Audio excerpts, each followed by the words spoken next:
तेलंगाना के साबिक speaker assembly व रुकन असेंबली बांसवाड़ा पोचाराम श्रीनिवास रेड्डी ने कहा कि आइंदा पार्लिमानी इंतखाबात में बीआरएस पार्टी के उम्मीदवारों की कामयाबी होगी।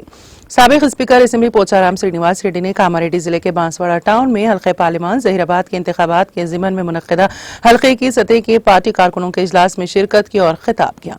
इस इजलास में हल्के पार्लिमान जहीराबाद के बीआरएस पार्टी उम्मीदवार गाली अनिल कुमार, डीसीसीबी के साबिक चेयरमैन पोचाराम भास्कर रेड्डी के अलावा बीआरएस पार्टी कारकुनों की कसीर तादाद ने शिरकत की। इस मौके पर पोचाराम श्रीनिवास रेड्डी ने खिताब करते हुए कहा कि मरकज की बीजेपी हुकूमत झूठ पर मुबनी तशहीर करते हुए वो एक बार फिर इख्तिदार में आने की कोशिश कर रही है।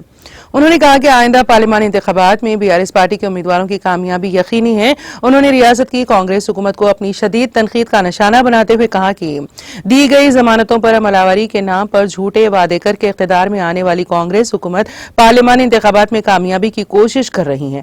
पोचाराम श्रीनिवास रेड्डी ने कहा कि उन्होंने कांग्रेस हुकूमत पर रियासत तेलंगाना को मरकजी हुकूमत की जानिब से तरक्याती फंड्स फराहम न किए जाने के बावजूद रियासत को तरक्की देने के दावे करने का इल्जाम आयद किया। उन्होंने बीआरएस पार्टी कायदीन और कारकुनों से पार्लिमानी इंतखाबात में जहीराबाद हल्के पार्लियामेंट से बीआरएस उम्मीदवार की हैसियत से मुकाबला करने वाले उम्मीदवार गाली अनिल कुमार को भारी अक्सरियत से कामयाब बनाने के लिए बढ़ चढ़ कर हिस्सा लेने की अपील की है।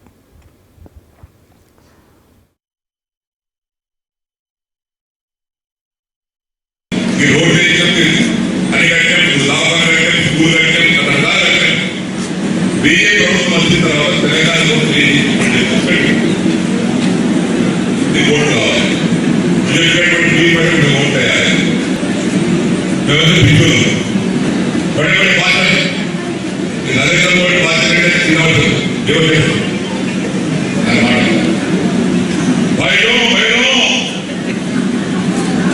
किसान भाई का आमदनी दुगनी बन जाएगी।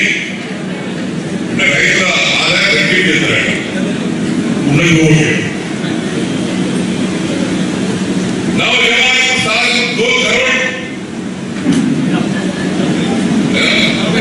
नौकरी बनाएगा उन्हें ओके